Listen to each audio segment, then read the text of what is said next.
Hello student, आज हम संस्कृत व्याकरण में उपसर्ग प्रत्यय प्रकरण का अध्ययन करेंगे। तो उपसर्ग प्रत्यय प्रकरण में हम सबसे पहले अध्ययन करेंगे उपसर्ग का। उपसर्ग किसे कहते हैं, उपसर्ग क्या होते हैं, इनका प्रयोग किस तरह से होता है।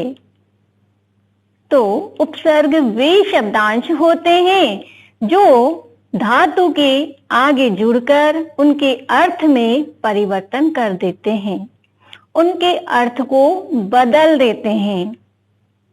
उपसर्ग वे शब्दांश होते हैं जो धातु के आगे जुड़कर धातु से पूर्व लगकर, पहले लगकर उसके अर्थ में परिवर्तन कर देते हैं, उसके अर्थ को बदल देते हैं। वे शब्द क्या कहलाते हैं, उपसर्ग कहलाते हैं। जैसे हम गम धातु लेते हैं और गम धातु के जो रूप है वह गच्छ में चलते हैं। तो गम धातु का एक रूप गच्छति हम लेते हैं और गच्छति में हम आगे आ उपसर्ग जोड़ते हैं तो शब्द क्या बनता है हमारा, आगच्छति। आगच्छति का अर्थ होता है आता है। गच्छति में हमने अनुपसर्ग को जोड़ा तो शब्द क्या बन रहा है, अनुगच्छति। अनुगच्छति, अनुगच्छति पीछे जाता है। हमने पहले आ जोड़ा था और आ जोड़ने से क्या हो रहा था, आगच्छति आता है, अनुगच्छति पीछे जाता है।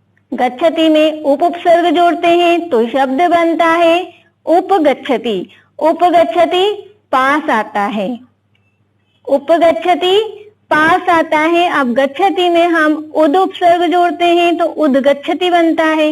उदगच्छति अर्थात उदय होता है, उदगच्छति उदय होता है। और निरुपसर्ग जोड़ने से शब्द बनता है निर्गच्छति। निर्गच्छति निकलता है।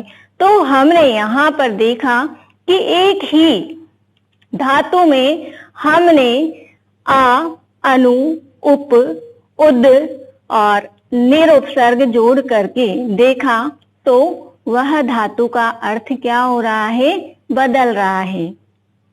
उपसर्ग लगने से अर्थ बार बार क्या हो रहा है, अलग अलग हो रहा है। तो उपसर्ग वे शब्दांश होते हैं जो कि शब्द के पूर्व जुड़कर उसके अर्थ को बदल देते हैं। तो हम उपसर्ग का अध्ययन करते हैं। देखिए, उपसर्ग वे शब्दांश जो किसी धातु अथवा संज्ञा आदि शब्दों से पूर्व जुड़कर उनके अर्थ में परिवर्तन कर देते हैं। वे शब्दांश जो शब्द या धातु या संज्ञा आदि शब्द के पूर्व पहले जुड़कर उनके अर्थ में क्या करते हैं, परिवर्तन कर देते हैं, उनके अर्थ को बदल देते हैं। तो वे क्या कहलाते हैं, उपसर्ग कहलाते हैं।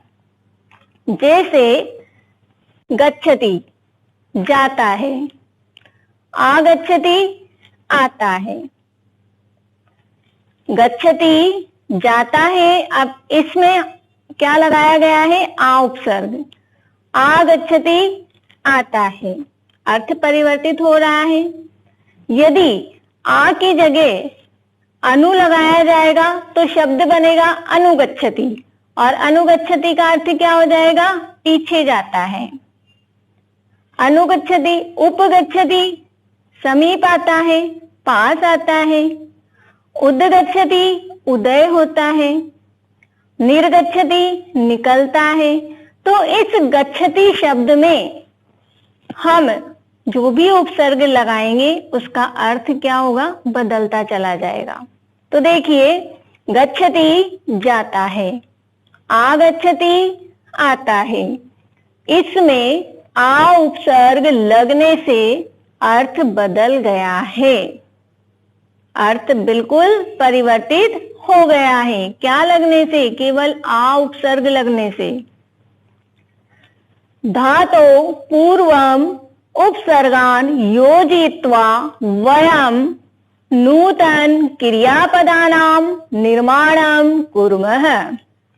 धातो पूर्वम, धातु के पूर्व, उपसर्गान योजित्वा, उपसर्ग जोड़कर, वयम हम सब, नूतन क्रियापदानाम नए क्रियापदों का निर्माणम कुर्म निर्माण करते हैं।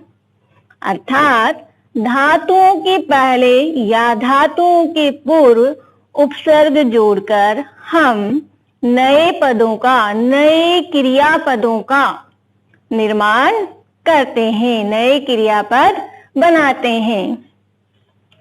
उपसर्गा साधारणतः द्वाविंशति अर्थात 22 संख्या का सन्ति। उपसर्गा साधारणतः द्वाविंशति संख्या का सन्ति। उपसर्ग साधारणतः, साधारण रूप में द्वाविंशति 22 होते हैं, संख्या में 22 होते हैं। उपसर्ग साधारण रूप में संख्या में कितने होते हैं? 22 उपसर्ग होते हैं। अब वे 22 उपसर्ग कौन कौन से हैं देखिए।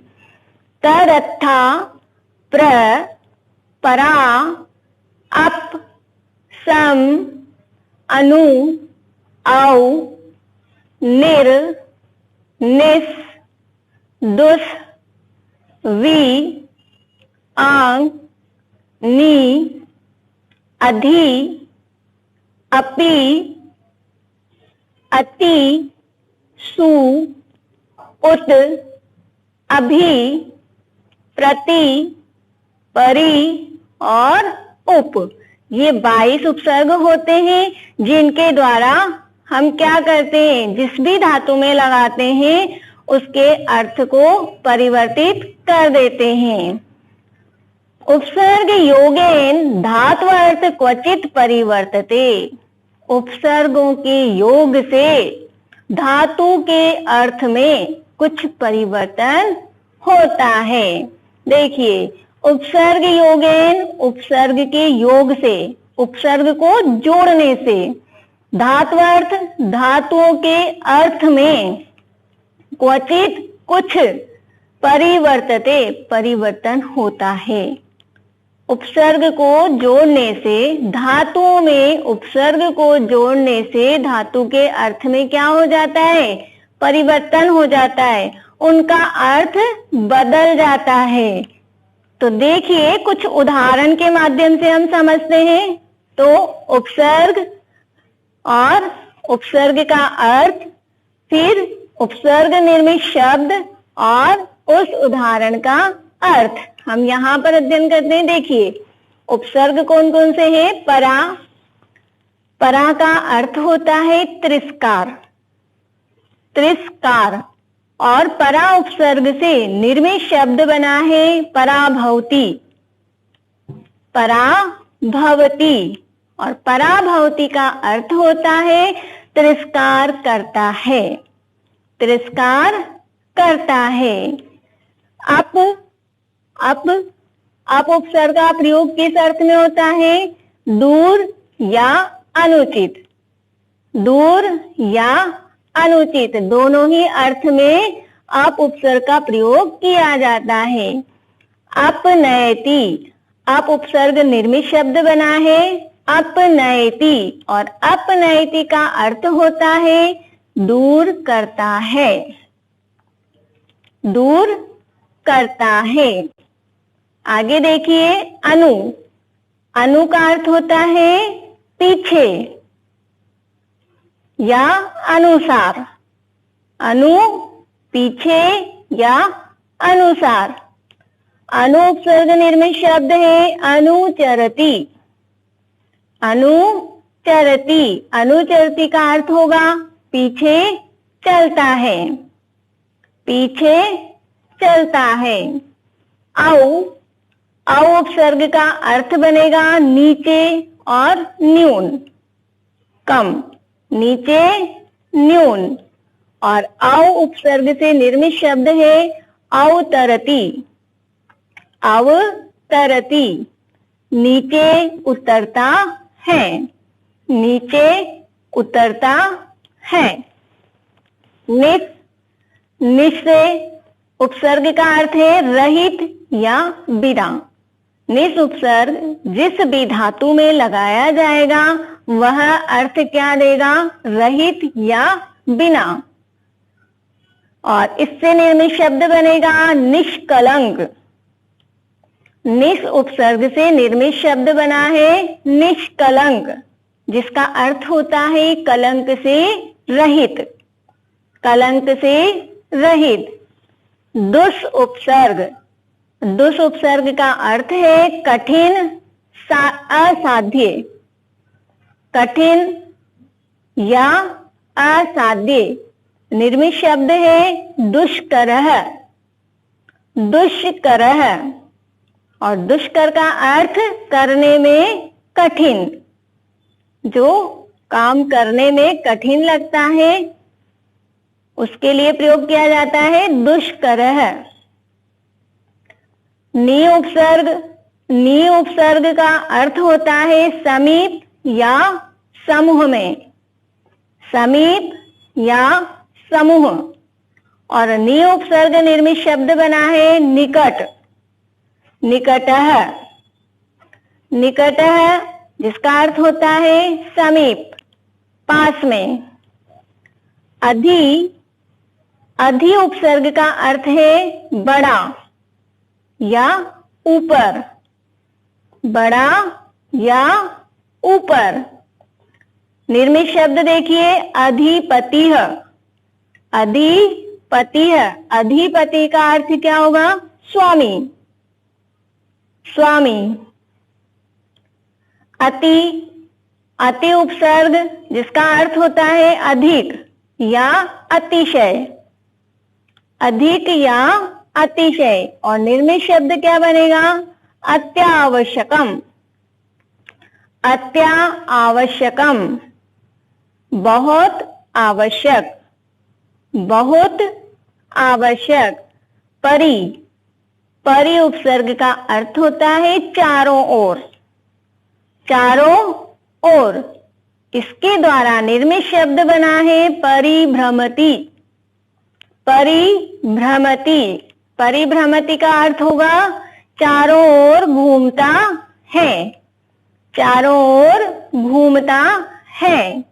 अगला देखिए उप, उप उपसर्ग का अर्थ होगा समीप या गौण, समीप या गौण।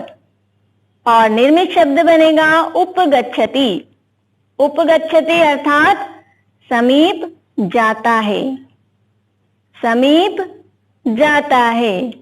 उत, उत का अर्थ है अतिशय या ऊपर, अतिशय या ऊपर। इसके द्वारा निर्मित शब्द है उत्कर्षः, उत्कर्षः। उत्कर्ष का अर्थ होता है ऊपर उठना, ऊपर उठना। तो हमने यहाँ पर देखा कि उपसर्ग, अलग अलग उपसर्ग के अलग अलग अर्थ हैं, भिन्न भिन्न अर्थ हैं।